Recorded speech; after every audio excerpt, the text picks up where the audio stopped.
Om Namo Bhagavate Vasudevaya. Om Namo Bhagavate Vasudevaya. Om Ajnanatimirandasya Jnananjanashalakaya Chakshurunmilitam yena Tasmai Shri Gurave Namaha. Nama Om Vishnupadaya Krishna Prishthaya Bhutale Srimate Bhaktivedanta Swamin Niti Namine Namaste Saraswate Deve Gauravani Pracharine Nirvishesha Shunyavadi Pashatya Deshatarine Jai Shri Krishna Chaitanya Prabhu Nityananda Shri Advaita Gadadhara Shri Vasadi Gaura Bhakta Vrinda. All of us raising our hands together. Hare Krishna, Krishna Krishna, Hare Hare, Hare Rama, Rama Rama, Hare Hare. Mukam karoti vachalam, pangum langayate girim, yatkripatamaham vande Shri Gurun Dinataram, Paramananda Madhavam, Shri Chaitanya Ishwara. I welcome you all again to today's Bhagavad Gita special session. You can all come little forward. Okay. Those who can sit little front can come forward so that I can make little eye contact to you all. So yeah, we are reading all these sessions. So we are discussing completely from Bhagavad Gita, and today is today's topic is about lost wealth. So we'll discuss more about this topic, and we dedicate this session to His Divine Grace A.C. Bhaktivedanta Swami Srila Prabhupada, who is the founder Acharya of ISKCON, because of whom we are sitting here and discussing this Bhagavad Gita, especially in English. So we are very, very grateful to him. And to start with, our today's topic will be a little heavy, mainly because we'll be discussing about how we have lost so many wonderful things, and how we are so much influenced by the subtle programming that we have been undergoing day in, day out. And we have lost that which is very, very painful, and that is very, very major. So the one which we have lost is mainly the glories of the Vedic scriptures. So we can start with this beautiful shloka from Bhagavad Gita. It's a shloka 15.50. So you can all repeat after me. Sarvasya chaham hridhi sannivishto Mata smritir jnanam apohanam cha Vedeshcha sarvairahameva vedyo Vedanta krit vedavid eva chaham. So, recitation of the shloka itself is so nice actually. When we recite the shloka in certain meters, so we get a lot of we feel so good, right? And this is one such nice shloka. And here the most important thing to remember is Krishna is telling that by all the Vedas I am to be known, and I am the compiler of the Vedas. He is telling that I am the compiler of the Vedas, so Vedas is emanating from him, and I am the knower of the Vedas. I am the one who is all knowing the Vedas, and I am the one who has given the Vedas. And even we see that the Veda Vyas, the one who has written the scripture Mahabharata, in which Bhagavad Gita comes, basically 20th chapter. So Veda Vyas is the literary incarnation of Lord Shri Krishna.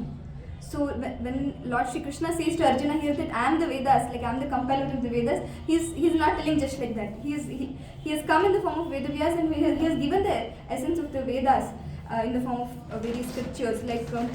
We have Veda Vyas has given us 4 Vedas. What are the 4 Vedas? Anybody knows? Samaveda, Yajurveda, Atharvana Veda, and Rig Veda. So we will today's first part of the discussion will be how these Vedic scriptures had everything you could ever think of, everything which is like, which we think now as like so much economical development and advancing in scientific things and so on. So everything was already given in the Vedas. We will discuss that.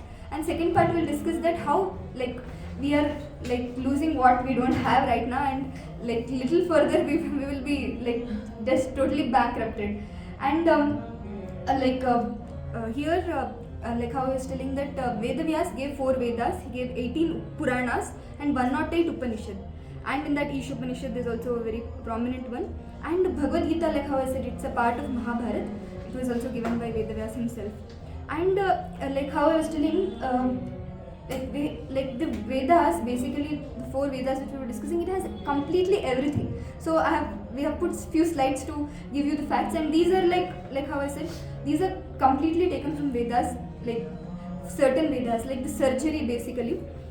Rig Veda, actually the first Veda which we discuss about is like in general Rig Veda, Sama Veda, Yajurveda Veda and Atharvana Veda. So the Rig Veda has complete like details about the surgery. We think that all these surgical instruments are like recently invented and things like that, but actually it is mentioned that Shushruta, a person in the 3rd century, you can imagine, like not just now, like in the 3rd century, he has written a book called Shushruta Samhita, and in that book he has written about all the details about these medicines and about the surgery, especially like the first plastic surgery that was done. He has given a detailed description about it. So we think that all these plastic surgery and all, it's like the latest invention and things like that.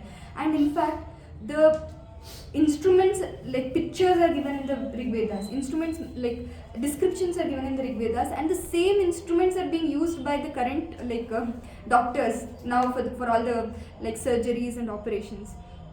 And dentistry, gynecologist, everything, gynecology, cataract surgery, even cataract surgery was done in 800 BC.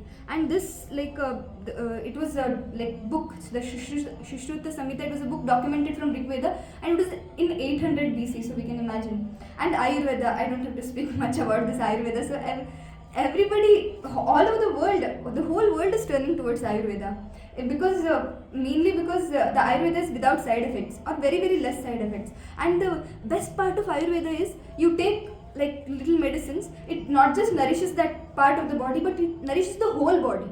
But in the case of allopathy, it is not like that. You take one medicine for one disease, it will give you another disease these days. And even the doctors, allopathy doctors, if you go and ask them, like in our community there are doctors, when we ask them, like they say that majority of the times we go for Ayurveda. Sometimes when things doesn't work or quick recovery and things like that, they go for like allopathy. And this like all these Ayurvedic products, it's been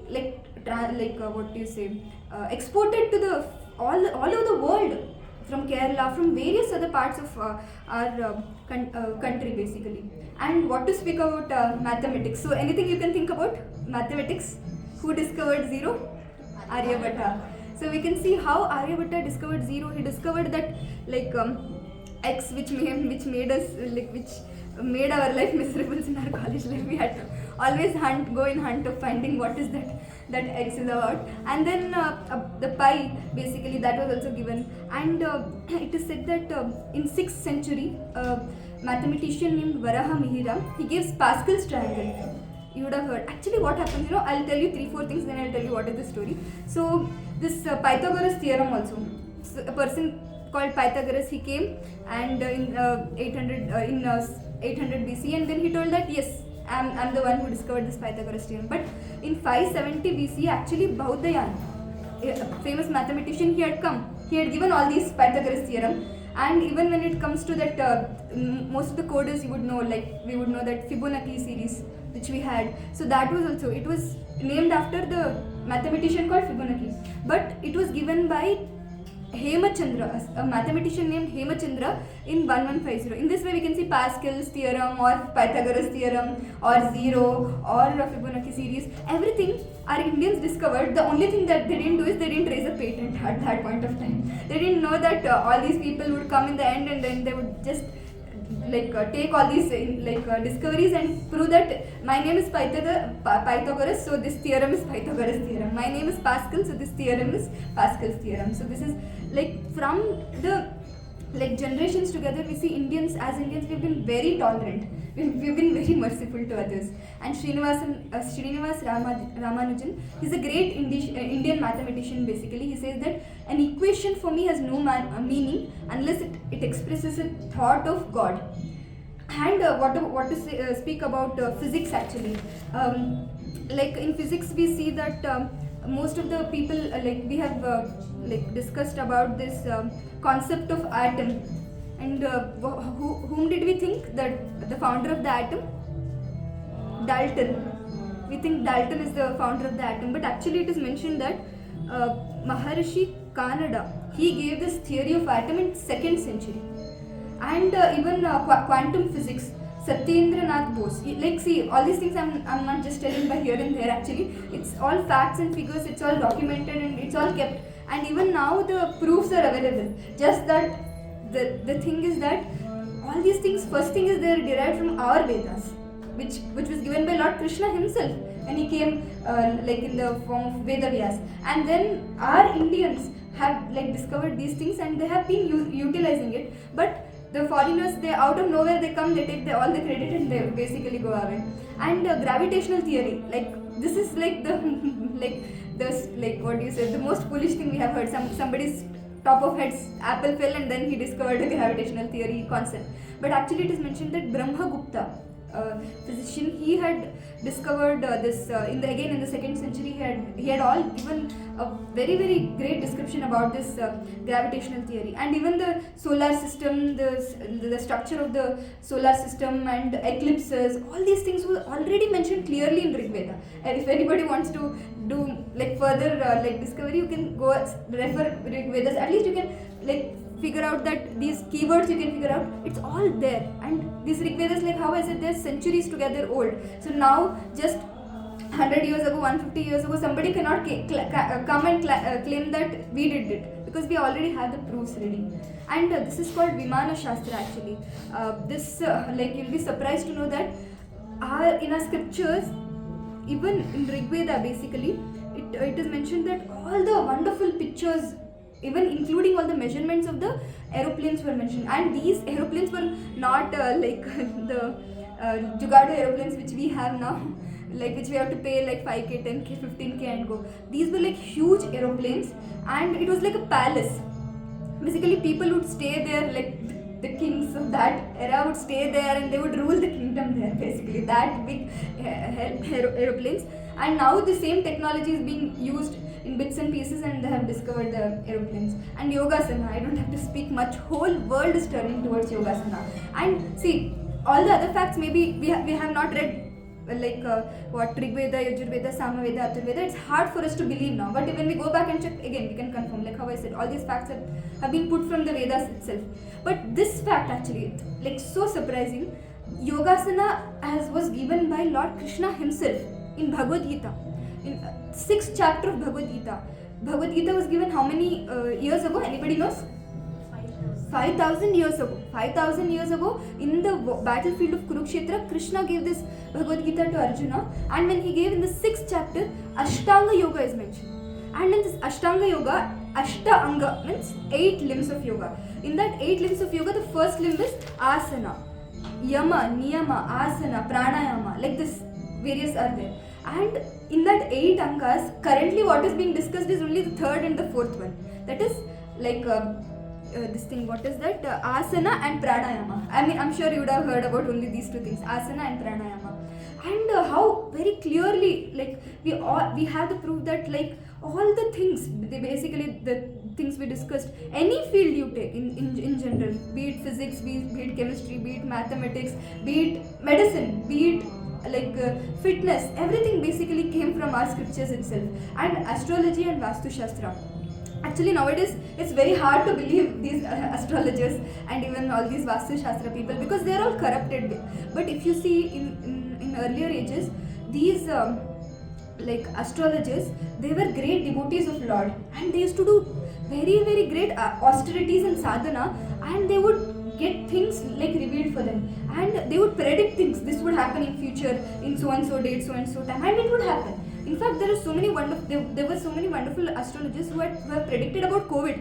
Clearly, they have predicted about COVID. But I don't say that every single person we meet is like that. And about Vastu Shastra also, it is said that the way the house is built or a place is built based on the Vastu Shastra, in that way the energy flows and there is a complete harmony. And we have heard that this house is not good, like built as per Vastu, so there is so much disruption, there is so much troubles that is happening and things like that. So in general, the devotees who are studying these scriptures and who are actually analyzing the Vastu based on the scriptures, who are doing great sadhana to understand these scriptures, so they would exactly know that which side the energy flows. Basically, it is said that the head of the family, he should be situated most of the time in the master bedroom, because the master bedroom in general will be in the central place of the house, and from there the energy flows all over. And even it is said that kitchen should be in one direction, so that the energy attack won't happen more on the fire, and then all the fire accidents and everything doesn't happen. And even you see, any place you go, as soon as you go, you can feel that vibe. This place is a very suitable place for me, or this place is like very, very like haunting, or it's not very, very suitable. And we can feel that emotions, and we feel that something is not good here. And all those things definitely work, but only when the right sadhana is performed, and when the right person who is studying from the Shastras give those Vastu Shastra basically. And this is basically, I want to show a video. Let's see.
Such amazing architecture, right? So we see that, when you enter this hall, or when you enter a temple, especially Garbhagudi, you see that there's a different vibe there. You feel calm, your mind becomes stable. What is a temple called as in Sanskrit? Anybody knows? Devalaya, then? Mandir. Have you heard? Mandir means as soon as we enter this place, our mind becomes very calm, very stable, very, very soothing.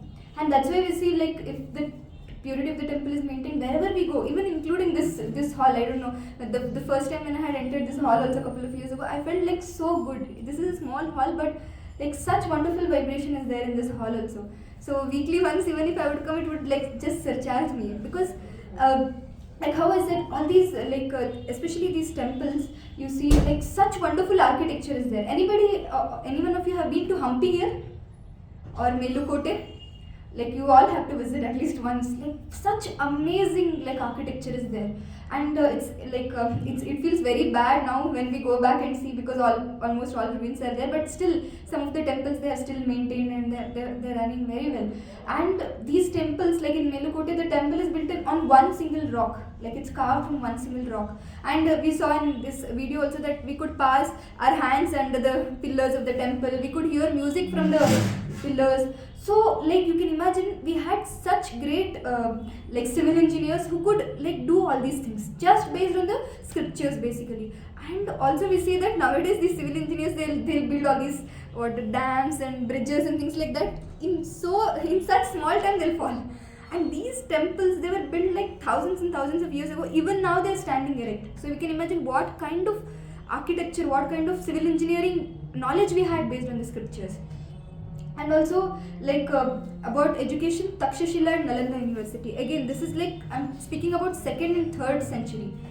People from all over the world used to come to these universities to learn various subjects. All these subjects which we have discussed about. It's basically everything. Anything and everything you mentioned, any department of knowledge was present in our scriptures. So they used to come to study the scriptures. But nowadays we see, like we are going outside to study MS and MBA and other things like outside. And we also see like this is in Hampi. So like when we go to, like when we had been to Hampi, like we see that it looks like, okay, it's a shelter from rain, but it was actually a marketplace. And in this market, not like all these sabjis and all were sold. Gold, silver, like rupees, diamonds were sold in the like open market. You cannot even imagine how rich we were. Actually, I've even made a note that in 1st century, Bharat was the biggest economic contribution, that is 32.9 GDP. And like now we say no, underdeveloped country, developing country. At that time, India was completely developed country. So where did all the wealth go? Now if you see, like so many factors of life, if you see, like starting from education. Earlier, if you would be knowing, education system was like Gurukul system. Education was being given in the Gurukul and not based on, okay, 100 people are there, 100 people enter into pre-KG, LKG and then go to like till 10th standard, then same like no matter you're interested in this subject, that subject, just like a robot, you just study the same subject and then end up with the same degree and end up with the same job. This is the current status. But at that point of time, they were deciding this person has a lot of intelligence and he is very inclined to study scriptures. Let him study under a Brahmana and become a Brahmana. This person is into fighting, this person into chivalry, and he is into all these administration. So let him deal with like the king, like Kshatriya, let him get the Kshatriya training. Like that, based on Brahmana, Vaishya, Kshatriya, Brahmana, Kshatriya, Vaishya, Shudra, based on his like guna and karma, based on his inclination and based on the activities that he do, they were giving proper teaching. But nowadays, like education is like all bar one. Like everybody has to study this and earn this much marks, enter into this company, struggle, and no matter you like or not, and then end your life. And even when it comes to lifestyle and values of relation, if you see, like earlier, so much values were there, so much values. If you see our ancestors, our parents, our like grandparents, they were so strongly situated in like the scriptural knowledge that they have not even heard of the word depression, anxiety attacks, panic attacks. They would never have heard all these words. That is mainly because they are like so wonderfully situated, like they had their own routine and they were so strongly placed in their routine that they didn't have time for any of these things. But nowadays you see, like little here and there something happens and we are just boom out. There are so many suicides, there are so many psychiatrist visits and depression and so on. And especially the crime rates were so low because everybody knew what is dharma and what is adharma. Even Krishna says, no, paritranaya sadhunam vinashaya cha dushkritam dharma samsthapanarthaya. Whenever there is like the adharma gets over dharma, I cannot see it at that point of time when nothing can be controlled. At that point of time, I descend and I give this knowledge of Bhagavad Gita so that people again learn and become dharmic, and all these like things which we were discussed, at least they should become less. And now, like in next 10 minutes, we'll be discussing about how people all over the world, how we were so rich, we understood. People all over the world, they came, they looted us, and then now they are saying that we are underdeveloped, developing, and we don't have any knowledge. We are like so like backward in the economic stabilization and so on. First set of people who came were the Mughals people basically. And if you see these, like we would have seen like so many temples all over the country are destroyed because of these Mughal people. If you see when they came, actually they saw that all the Indians, they were very very strongly situated. They saw that they were very happy with what they were earning, with what the lifestyle they were living. We can think about our parents and grandparents, especially our grandparents. Maybe they were having a small farms, or they were having kettles like cattles and things like that, but they were very very like happy. And in fact we can proudly say that they were much more happier than us, even though we have like we have so much of advancement, material advancement and wealth and so on. They were so happily situated and they were so much satisfied basically. So when these Mughals came, so everybody comes to basically attack, loot and destroy.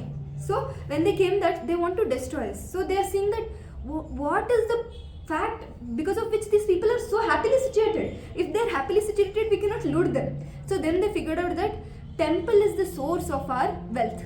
Temple is the place where people go, they study scriptures, they find their solace. And we see the routine was, even now, if like when I had been to Pandharpur Dham, which is like in the Maharashtra Karnataka border basically in the Maharashtra. So when we went for Mangal Aarti, which is like called Kakada Aarti there at around 4:30 am, what I noticed is all the people of that city, before starting their work, they come to Lord Pandharinath, Lord Vittal. They stand in queue, like come to Lord Pandharinath, take his darshan, take his blessings and start their work. Not one day, today, every day. And this was our culture earlier also. Temple was a place of education. Temple was a place of all the strength that we had basically. And people used to go to temple in the morning, do the work, come back, again go to temple, hear like Bhagavad Gita, Bhagavad Katha and things like that, and then very happily sleep at night, very peacefully sleep at night. This was their routine. And these people saw that this is the routine, so the temple is the main point of strength, let us destroy the temple. So we saw that like if you go to various places like all over the country, we have ruins of all the temples, because these people are the ones who thought that temples, like we'll just destroy the temples. Few of the things I've noted down, like Muhammad Ghazni, he destroyed a place called Nagarkoti and he took 7 lakh gold dinars, 28k kilos of gold and silver plates, 8k kilos of pure gold, 80k kilos of silver, 800 kilos of various jewels including pearls, corals, diamonds and rubies.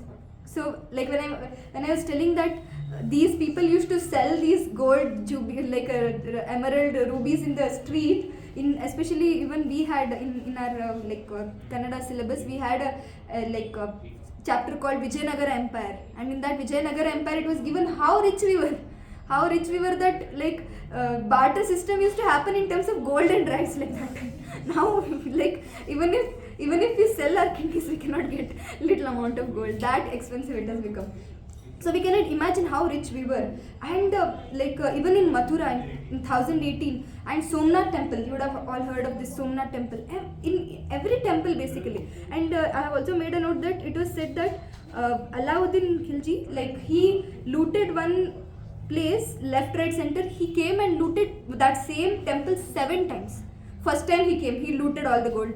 Again when he came, same amount of wealth is there. Again he came, looted all the wealth. Again like this 7 times he looted. And still even the ruins of those gold, silver and other ornaments is still there now for us as a proof. And in Srirangam they planned to, this Muhammad Ghazni, he planned to take the deities away. The deities were made of gold and things like that. So when the Purohits got to know, so they dug underground tunnel or something and they escaped. This ruler, he was so angry that before they reached that place, the deity was already shifted. Over 12,000 devotees were there in that temple, and he just beheaded all the 12,000 devotees. So we cannot even imagine what kind of crucial period we have gone through. And here also so many idols were there, valued at 50,000 dinar, and Muhammad Ghazni has looted Somnath temple, like everybody who came, basically these Mughals, Alauddin Khilji, he came, and this was the thing I was telling, that like so much of silk, precious stones, 28 kilos of pearls, 4,000 kilos of silver. So everybody who came, they just looted us away. And now if you see, like our GDP is so low, and we have to we are still recognized as an underdeveloping country and developing country and so on. This was the Srirangam story which I was telling. Now the Mughals came, they tried to loot, and then they saw that still, even after destroying the temples, looting all our like material wealth, still these people are still strong. And then the Britishers came and they realized that temple is not just the place of their strength, because temples have been looted, they have been destroyed, they have been like made into pieces, but still these people are strong, still these people are very very satisfied, and very they're handling their work, their things so nicely. So they realize that there is something more which is actually the strength of the Indians. And that they realized that the strength of the India was the Vedic culture, the Vedic education that we had, that gave us so much strength that even though the physical wealth was destroyed, even though the place of worship was destroyed, people were still strong. If you see earlier, actually, if in some families some death would happen or some loss would happen, nobody would think that we are done. They would just, they were so strong enough that they would see, even there are like situations where all the men of the family were they had expired due to some disease or due to some war or something like that, but the women of the family, they were never they stepped back from taking the responsibilities. They came front, they fought, and then they established the basic facilities for their family. And how did this happen? This happened because they had a very very strong scriptural knowledge, which gave them strength from back. And these the British people, when they came, they realized that these people, they are so strong because of their Vedic knowledge, because of their strength in the scriptures. Now if this faith is destroyed, then their spiritual practices will stop. When their spiritual practices will stop, then they will become weak. When they are weak, it's very very easy to conquer them. And even like the language Sanskrit, how many of we know Sanskrit, like to speak or to write? Hardly we find people have to study in various colleges to even understand like few books of Sanskrit language actually. But if you see, at that point of time, Sanskrit language was the most prevalent language, and all the books, all these wonderful scriptures were written in Sanskrit language itself. So, and in fact all the other languages, they are originated from the Sanskrit language, many of the languages which we are speaking day in day out now. And the Sanskrit language also, like, it has so much power, and these people recognize that when we destroy their education system, when we destroy their faith, when we destroy their scriptural belief, then automatically the practice will reduce, strength will reduce, we can easily attack them. So we saw that they started a propaganda saying that Indian culture is very degraded, and India doesn't have any basis, India doesn't have any knowledge. So I spoke about how good we were in our culture, how good we were in our education, how good we were in our architecture or science or any field you take, we were so good. But these Britishers, they started propaganda saying that these Indians are fit for nothing, they are meant to be slaves. They started that, and then they started their own Scottish college. Then they started undermining the people's faith in Vedas, and then they governed so many people to spread this false notion that we Indians are very very degraded people, and the Sanatana Dharma which we have it's the lowest of all. And this Max Muller, he became a scholar in Sanskrit. Why did he study? Just because he wanted to give wrong interpretation of the Vedas, just because they wanted to cross program us.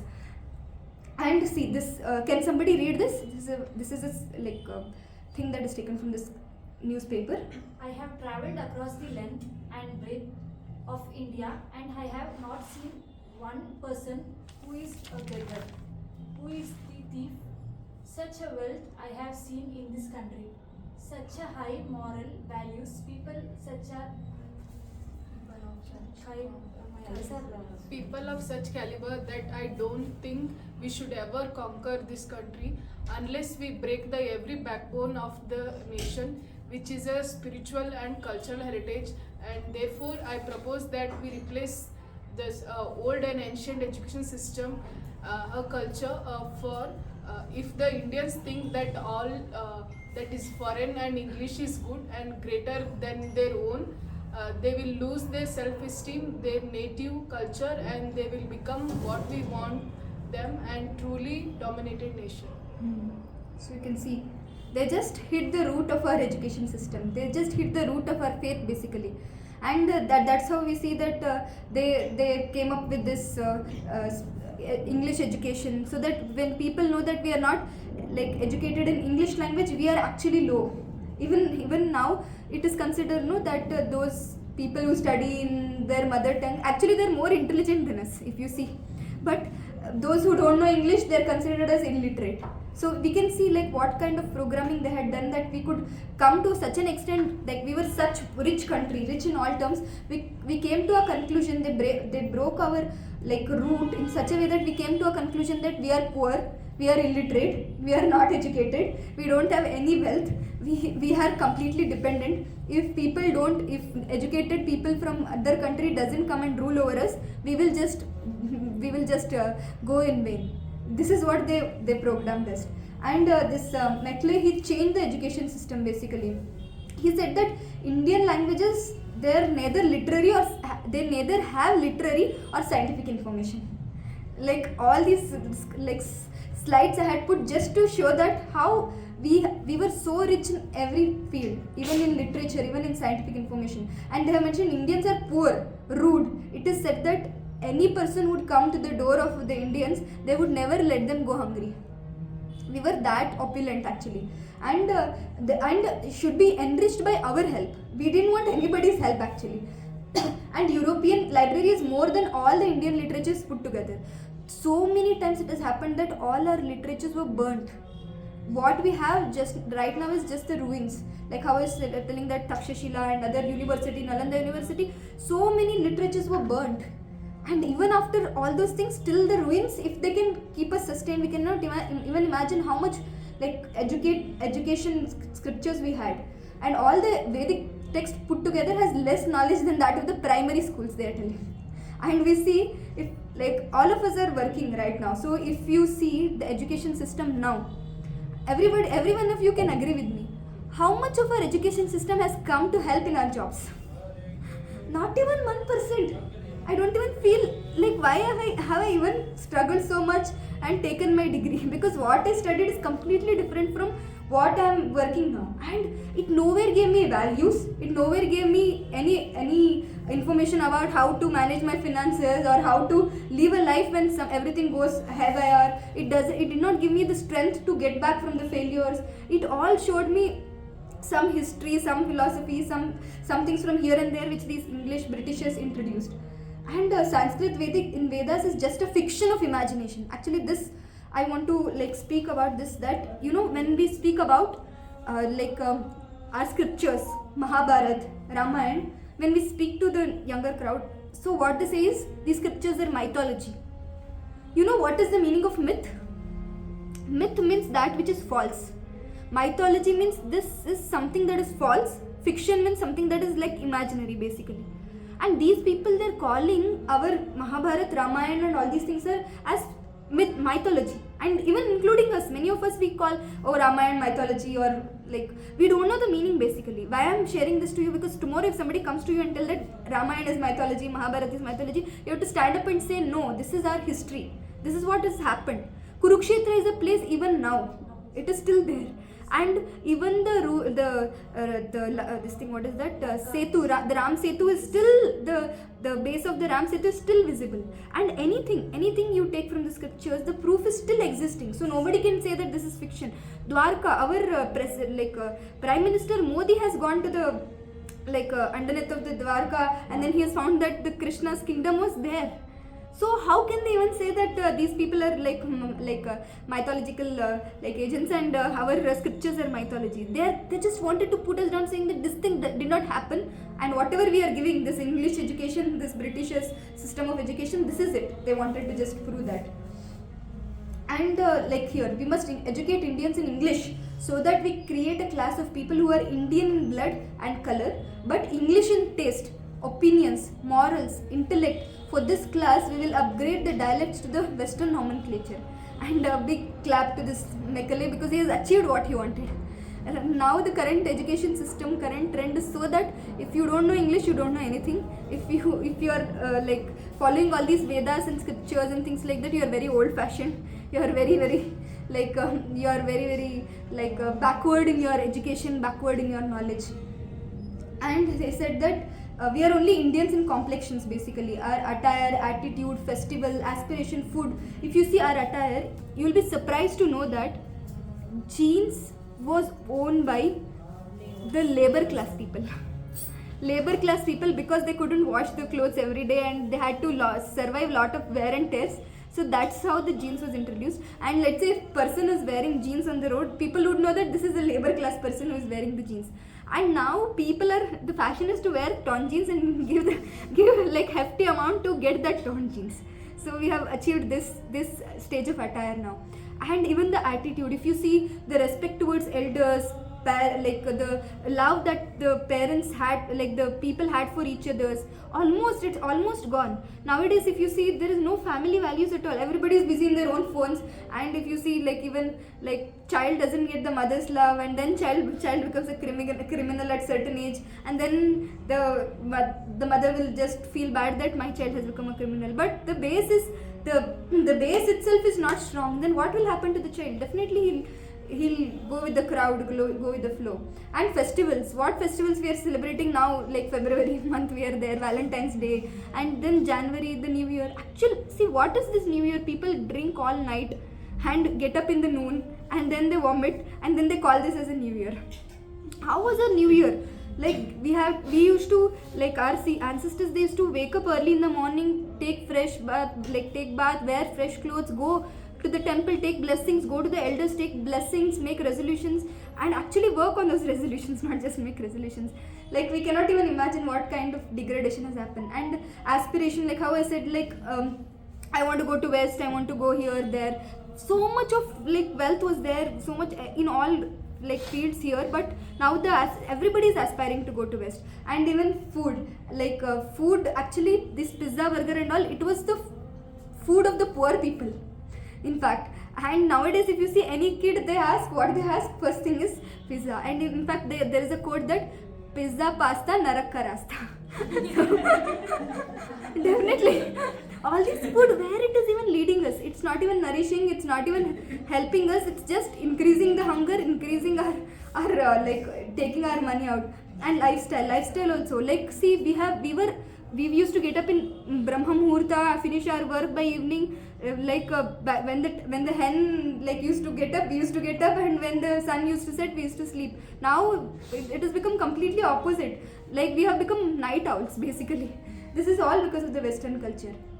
And see what damage Mughals did, and in so many, like in 500 years, and what damage the Britishers did in thousands of years. That was so less when compared to what damage we are undergoing now because of the social media. Because like the social media has disrupted us in just 50 years. I'll give some examples. See these serials, see who is like Lord Krishna, Srimati Radharani, or Lord Shiva, Lord like Ma Durga. All these are like their lordships and their Devi Devatas. They are like definitely they're like in the scriptures we see that Ishvara Parama Krishna Satchidananda Vigraha Anadir Adir Govinda Sarva Karana Karanam. Supreme personality of Godhead is our Lord Krishna. And these people, they are showing like so many like nasty things about the scriptures, about the Lord, about our dear Lord. In fact, it is said that the Krishna, like in Vrindavan, when Krishna was there, he was at most 11 years old. And then the gopis who were there, they were 7-8 years old. And the rasa dance that used to happen, it used to happen like in LKG, UKG. Have you seen? We used to dance. Like we used to dance all together, girls, boys, we used to dance. It was that kind of dance. But in this serial, they have taken a 24-year-old boy and some 21-year-old girl, and they are showing all the romance and things like that. And when, in general, who don't know about our Lord Krishna and Srimati Radharani, when they see this serial, what do they think? They think our Krishna is so cheap. This is what is happening. And also if you see, like this so-called actress is here, she very boldly declared that I don't read Bhagavad Gita, I read Bible and things like that. So these people who don't like believe in our scriptures, they come up, they give these movies and serials, and we go and watch them. That is the sad part actually. And see, this is the Wire, this is the Wire, this is the most famous one of the most famous online news channels, and in this it's mentioned that if you read Durga Puja is the most controversial racial festival where a fair-skinned, beautiful goddess Durga is depicted brutally killing a dark-skinned native called Mahishasura. Mahishasura, a brave, self-respecting leader, was tricked into marriage by the Aryans. They hired a sex worker called Durga. See what kind of things people are writing, and we are just accepting it as it is. And we see thousands of people performing Durga Puja, even now, respecting Durga Maya so much. And this one also, if you see, ऐसा भी भगवान का बैटरिया खत्म हो गई है का? थोड़ी देर चले फिर दूर हो। क्या मतलब? अगर नया बैटरी लगा दो किधर लगता है? हेलो? अरे भैया इसमें बैटरी नहीं पड़ती। तो काम काहे नहीं कर रहा? अरे दूसरे डिफेक्ट क्यों? अरे कोई डिफेक्टिव पीस नहीं बनाते भाई हम। ये भगवान तो आप बनाए। जी हाँ। अपने हाथों से। आप भगवान को बनाया कि भगवान आप? भैया भगवान ने हम सबको बनाया है। हमने तो सिर्फ इनकी मूर्तियां बनाई है।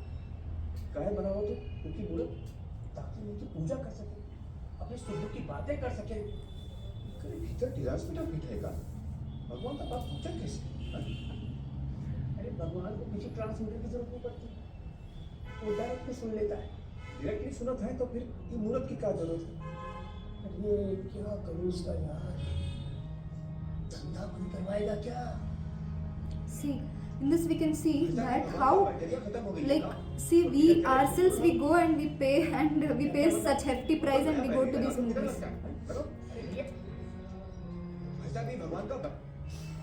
So we pay hefty price and we go to these movies and we laugh at it. But if you see how subtle programming is happening, they are programming us against our own deities.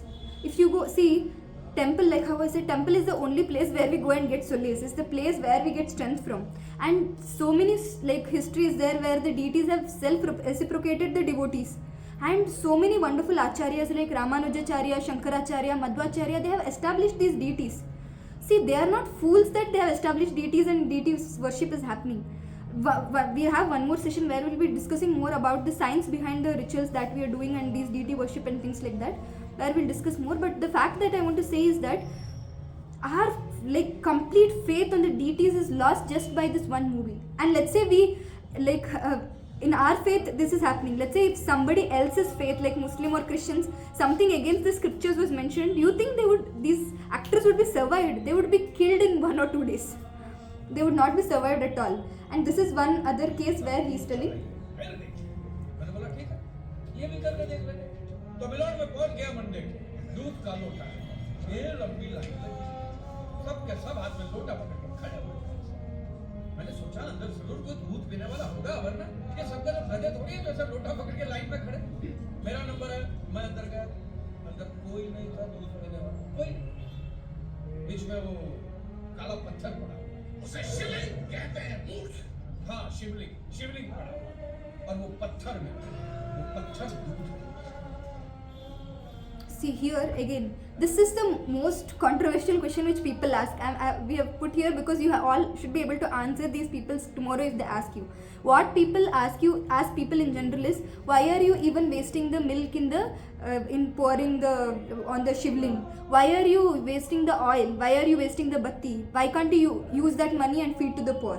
To all those people like these, you can ask them. How much money it needs to offer a milk? 20-30 rupees. How much money it needs for diya? 5 rupees. The oil? 5 rupees. Maximum your whole day worship you can do within 50 rupees in general. And these people, 300 crores movie they are bringing. Okay, 300 crores movie. Why are they not using the 300 crores movie in feeding the people? है ना? What can they do with our 50 rupees, which is giving us so much faith, which is giving us so much inner strength, which is actually making us like go more closer to our Lordship? okay, this is first thing. Second thing is they say that why are you doing this worship, why are you going to temple, why are you like you're putting little milk, or why are you doing all these things. Again, we have to ask them that you go to movies, you go to trips, you do 100 things, which is where you're spending, like how much we need to go to movie, 300 rupees minimum, 300-400 rupees minimum. In that you can feed 3-4 people. What can you feed with 20 rupees milk? What can you feed with like 5 rupees like ghee or 5 rupees like oil? Nobody will tell anything about all these things. But when we go to temple, when we use little our Lakshmi in serving the Lord, in taking flowers or in taking little offering little lamp or agarbatti, people have lot of issues. But when the same people are wasting 300 crores, which they can, how many people they can feed with that 300 crores? And all of us people who are going to watch those movies, who are going to like so many like restaurants and having food, how much we can save and we can give, hai na? When it comes to worship, when it comes to our faith, when it comes to our like worship, why is it so much hampering people? We should always ask this question when somebody, because these are all the subtle programming that is happening via the social media, via this general public, especially these movies and articles and things like that. They want to destroy us from the bottom so that we fall for it. And then if you see again, I come back to the point one, that how strong our ancestors were, and how weak we are. That is because our faith in the scripture is completely lost, and we go pay for these movies, laugh, clap again, because what are they doing? They're just driving this against our scripture, and it is completely targeted against our Sanatana Dharma. So if we want the spiritual strength, like to face the challenges of life, we need to read scriptures, we need to read Bhagavad Gita, we need to understand actually what is the strength, what was that strength which was sustaining our ancestors. There was nothing like psychiatrist at that point of time. There was nothing called suicide at that point of time. There was nothing called all these anxiety attacks, panic attacks, depression at that point of time. If they could sustain by this strong scriptural education, by studying Vedas, Bhagavad Gita, Srimad Bhagavatam, why can't we? What is wrong in giving it a try? And first thing is that when something comes up, definitely we should not support it. Definitely we cannot go against it as of now, but we should not support it. We should not go pay and then laugh at it and then clap at it. Actually, they have, like how I said, they have just killed the faith in our scriptures. And that's but the best part is that even amongst all those like so many losses that we have had from Mughals, from Britishers, from like this social media, even today there are people like me and you who still believe in scriptures, who wants to know what is the actual wealth, who wants to take this legacy forward. See, I always tell to my friends, my mother also, that as a mother we have a bigger responsibility, because we should give that strong education to our coming generation. Sanatana Dharma is already lost.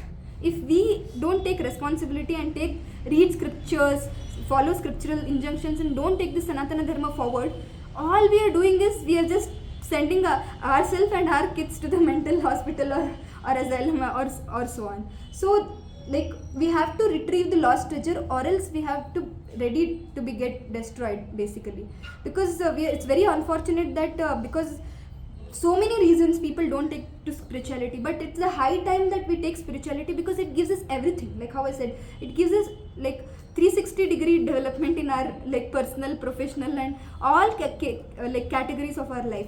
Just the thing that we have to do is we have to study, understand, attend these sessions, figure out how spirituality can give us, like in whatever we are doing, we have to just include spirituality in it, so that we can become stronger and stronger, and we can take this legacy forward, so that at least in future people know what is like Mahabharata. At least we all know, our age people, we have heard the word, because of all these serials, because of all these movies, people have lost faith. You know, these days you speak to people, every second person is an atheist. Have you seen? Because they are becoming atheists because they don't know the science behind all what we are doing. So what is my request to you all is, you study scriptures, figure out what is the science behind what we are doing, so that next second person, at least our near and dear ones who go against it, we can explain them, this was what our wealth was. This is why we were sustaining for years together. We were strong, we were happy, we were satisfied, and this is what is done to us. They have destroyed our roots, so that today we are miserable.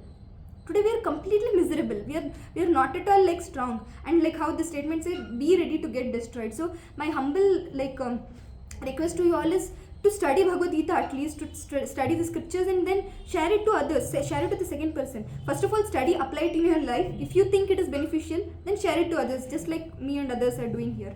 So the three practices, like spiritual practices, is mantra meditation. So the Hare Krishna Maha Mantra that we are chanting, we will be chanting now.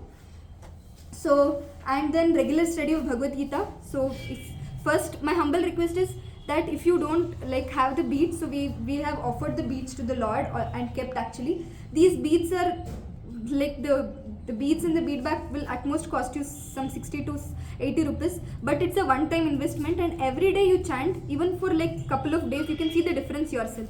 Otherwise you come back, give the beads, that's totally okay. Like how I said, in the Kali Yuga, by this chanting of Hare Krishna Maha Mantra, purification of the heart happens, and automatically when the heart gets purified, automatically we become happy, we get lot of inner strength, we get lot of nourishment, and all the areas of our life, be it professional, personal, you can see the difference. Your near and dear ones can see the difference. And Bhagavad Gita, if you don't have the Bhagavad Gita, please buy Bhagavad Gita. See, like how I said, if you go out and buy a pizza or buy a dosa, it's 300, 400 now. So Bhagavad Gita is much lesser than that. So it's a one-time investment. You can read, your parents can read, your coming fourth generation can read. So please take Bhagavad Gita, start reading one shloka per day. See, this has shown a great effect, not just in our country. In all over the world, you can even Google, all over the world, how many copies of Bhagavad Gita has been sold, how many people's life have been changed. So your life also can be changed, your near and dear one's life also can be changed. So all I'm asking is to chant Hare Krishna Maha Mantra, read Bhagavad Gita, and don't miss all these sessions, because see, today's session, it was apart from philosophy, that was mainly because to realize you people what we have lost, and please don't do the mistake which we were already doing. Please take these things little seriously. See, nobody is asking you to pay 1,000 rupees or 10,000 rupees. All of us are asking you that dedicate little time for spirituality, which will benefit you. It will not benefit. See, you read Bhagavad Gita, you chant your rounds, it will not benefit me. But what I can say is, it has benefited me, it has benefited her, it has benefited like thousands and hundreds and thousands of people all over the world. So definitely it will have benefit to you. So please take this seriously, and at least chanting, reading Bhagavad Gita, and not missing these sessions in which like we will have lot of benefits. So we will recite the shloka. Kritayadhyaya to Vishnum Tretayam Yajato Makhe Dvapare Paricharyaya Kalau Tadhari Kirtanat. So for those who have question like why are we chanting Hare Krishna Maha Mantra, not any other mantra? So it is said that Desha, Kala and Patra. It is anybody can chant at any point of time, any place, any circumstances, any person. There is no restriction. And this mantra, every yuga there is a yuga dharma, and in Kali Yuga the yuga dharma is Hare Krishna Maha Mantra. So we'll all sit straight. Like here also it's mentioned that Hare Krishna Maha Mantra is the only means to counteract the evil effects of Kali Yuga. So we have all these 6 friends: Kama, Krodha, Lobha, Moha, Madha, Matsarya. 6 dear friends. So if we want to keep these friends or so-called enemies away, then we can chant. If anyone is new to chanting, this is the head bead. So Mataji will tell a mantra. So recite that mantra by holding this bead, and you should hold with this finger, these 2 fingers. So this is for ego. So you shouldn't hold the beads with this finger. So hold beads with this finger and do chanting towards you. So for every Hare Krishna mantra, 1 bead you count it. So like that we have 108. So it's towards you. Any doubt? Yeah, I have one. Actually, most of the things, this one okay, but this one also, if we see, we should not use. That's No, this is like mainly we are here because of our false ego, pointing at others. This is your mistake. This is your mistake. All the other fingers are pointing towards us when we are pointing like this. So, and like how it is said that false ego is the reason because we are here, away from our Lord, and because of our tendency to find fault in others, and because of our tendency to think that we are this body, we are not this soul. So, like in the scriptures it is mentioned that when we avoid this using this finger and when we use other fingers, automatically our false ego reduces. At least it will not be increased, and the other good features will increase, and you are moving the beads towards yourself. So you are pulling all the positive energy towards yourself. And what I would say is, this is just like this 7 to 8 minutes this will take, but this will definitely like give you like lot of strength, lot of satisfaction when you chant properly. So chanting properly means, like how I said, not using these fingers and you, like using all the other fingers, moving the beads towards you, and like first thing, two things we have to remember is chanting loud enough for you to hear. When you hear, the mantra goes through the ear, reaches the heart, cleansing of the heart happens. That is what we want, no?